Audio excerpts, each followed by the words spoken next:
স্বরাষ্ট্র উপদেষ্টা Jahangir Alam Chowdhury. Kamalapur rail station.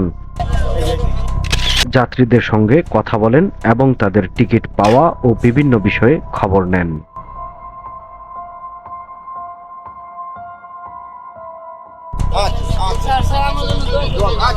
Mohammad Ramim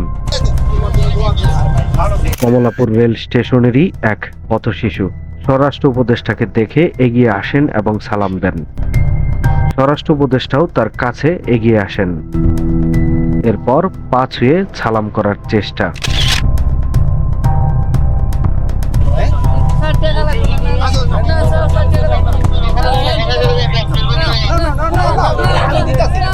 সামাজিক যোগাযোগ মাধ্যমে এই ভিডিওটি ছড়িয়ে পড়েছে। ছড়িয়ে পড়া এই ভিডিও ইতিমধ্যে অসংখ্য মানুষকে আবেগ আপ্লুত করে তুলেছে। অনেক চেষ্টা করেও স্বরাষ্ট্র উপদেষ্টা তাকে আর টাকা দিতে পারলেন না।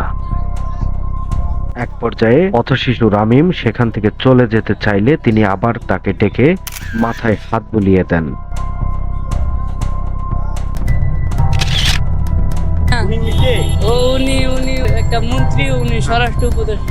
ভিডিওতে দেখা যায় সাংবাদিকরা রামিমের কাছে জানতে চাইলে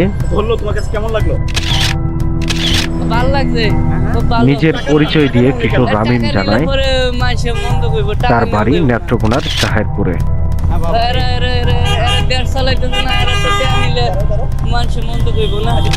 সম্প্রতি এই ভিডিও দেশের দুর্নীতিবাজ কর্মকর্তা কর্মচারীদের জন্য চপেটাঘাত বলে দাবি করছেন নেটিজেনরা।